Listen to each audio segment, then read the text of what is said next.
If you're thinking about putting together a real estate fund versus a project-specific syndication, then this video is for you. Everybody wants to talk about the advantages of putting together a real estate fund, but many overlook the significant cons involved in putting together such a structure. But let's start with the pros. The first pro of a fund, it's probably the lack of stress involved in raising capital. Let's face it, that's probably the number one reason people want to do a fund. Project-specific deals, you guys know, you get in a contract first, you know exactly how much you're going to raise, and then you have to go find the money for that particular deal, and you are time constrained. You've got 30, 60, 90 days to close. It's stressful, especially if you're a first-time syndicator. Getting across that finish line, those of you who've done this before, you know that's super stressful. So it's really nice to do a fund where you actually raise all the money first, have it sitting in your bank account, and then you go look for property so that by the time you find a property, you've got the money in the bank. You don't have to stress about that. So I think that's probably number one of the biggest pros that I see, especially for people who have never done a fund before, and it's really appealing for them to do that. Another pro is the competitive advantage you have over your competitors, because when you're up against, 2 or 3 or 4, and it used to be 10 or 20 and 30, but these days a little bit less. But when you're up against competitors for the same property, the ability for you to come in and say, look, I don't have to raise the money. Here's my bank account. I've already got the money in the bank. You are assured that I am going to close if I want to. I don't have to rely on going out to the public and get capital raised like these other people that are competing. And so there's an assurance on the part of the buyer. You take away that risk for the seller that you have the ability to close. It all provides you an incentive to pay all cash. You have the option now to go in there and pay cash on a particular deal, and then maybe get debt later on, which again puts you in a great advantage because you're likely going to get either a discount on the price, or again, you're going to be able to close much faster, again, putting you in a much better position than if you were competing with everybody else.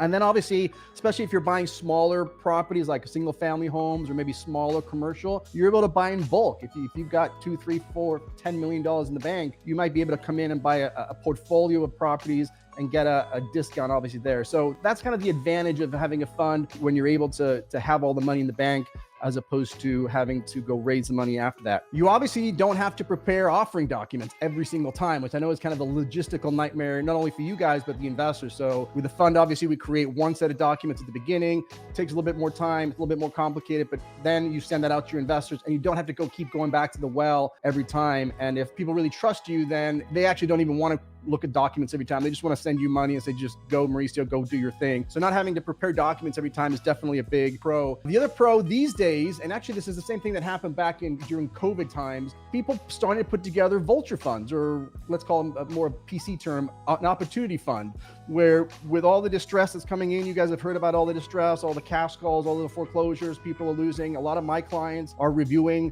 distressed properties, and if there's a chance for them to put money in there and take it over and turn it around, they will. But having a fund helps you do that. Probably everybody in this room agrees that there's going to be an incentive, or an opportunity, I should say, there's going to be an opportunity to pick up some properties at a discount, but you have to act fast, right? You can't just sit on it for 60, 90 days. You're going to have to be like, hey, I like it. If you have the money in the bank, it's going to be much quicker and easier for you to go pick up these funds if you have an opportunity fund. Let's call it an opportunity fund instead of calling it a vulture fund. But you guys get the idea. Having that puts you also in an advantage to pick up some of these properties, cents on the dollar. The final benefit, and by the way, these are all benefits that, if you haven't noticed, are benefits for the sponsors. I'm going to talk about the benefits to the investors in a second. The last benefit for the sponsor, which a lot of people forget, is that you have much more options when it comes to the exemptions, right? Usually we look at 506B, 506C. Reg A starts to look really attractive when you're doing a fund, or maybe even Reg CF, because the knock on a Reg A, which by the way allows you to advertise and it allows you to take non-accrediteds, which is great. The knock on it, of course, is that you've got to wait 6 to 12 months, 6 to 9 months, let's say, to get it approved by the SEC. And so if you've got a project-specific deal and you have to close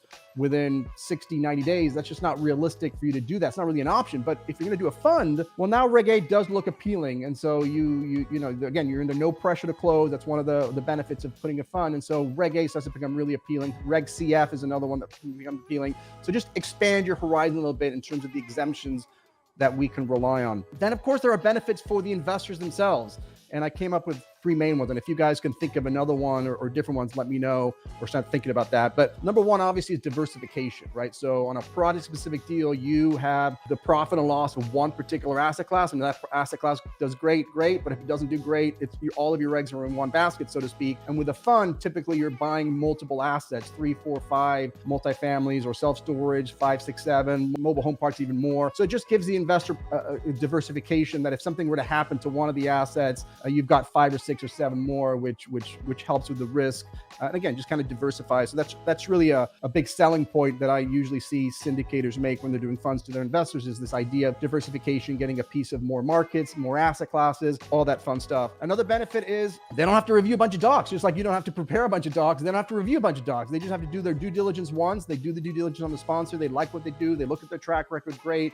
They invest the money. They don't have to come back every time to look at new docs or anything when they've got more money. If they have more money, they can, depending if the fund is still open, they have the opportunity to add to their investment, but they don't have to review another set of 150, 200 pages of docs, which nobody likes. And I acknowledge that. And as I mentioned earlier a little bit, the third one I think is just the due diligence is once, instead of having to do due diligence on every single deal they come in and look at the property and look at the numbers and look at the market and all that stuff. They just do that due diligence once. So a lot of investors like that. The cons, though, are starting to mount more and more these days. I think the first con has always been there, and that is that it's much, much harder to raise money for a fund than it is to raise money for a project-specific deal. With a project-specific deal, the investor can actually see what you're buying. You know, they can see the pretty pictures. They know exactly where the property is located, what type of property it is, what kind of lending product it is. They can see the pretty pictures. They can see your pro forma. They can agree or disagree with your assumptions. You're going to give them all of the assumptions in your deal. They can say, dude, you're crazy. There's no way you're going to get 4% rent hikes. I think you're going to get 2% or 0. There's all these assumptions that I can sort of re-underwrite if I'm an investor, which goes away with a fund. With a fund, obviously, I'm betting on you. I'm betting on the jockey, and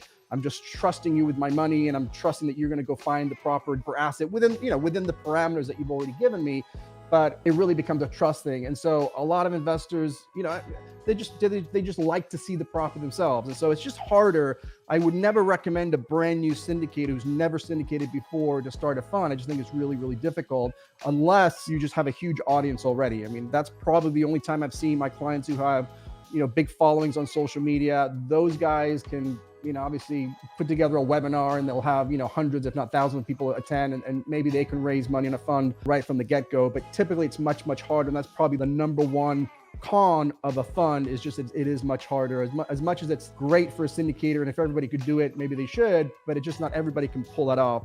The other one, which is really what prompted me to do this spiel or presentation, is that investors are starting to push back more and more in funds. I think investors liked the idea of having a project specific deal, probably for the reasons I just enumerated earlier, because they like to see what exactly they're investing. They want to be able to challenge your assumptions or know exactly what the property looks like in the market and everything we just discussed.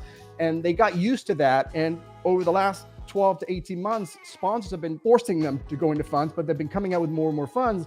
And a lot of our clients, especially our seasoned syndicator clients who've been doing this for many, many years, who used to do project-specific deals, then went the fund route over the last 12 to 18 months, they're actually starting to come back to project-specific deals. And it's not because they want to necessarily, but I think it's the market that's demanding that they go back to project-specific, because they don't want to be, investing in just, I don't know what you're going to go invest in. You just go pick something. They actually want to see what you're investing in and then want to put all their eggs in that particular deal. So that's just a market reality. It is what it is. As prudent business people, which obviously this is a business, you listen to the market, and if the market's starting to go a particular direction, then that's where it goes. And so that's probably the biggest con these days, is I think there's just being pushback.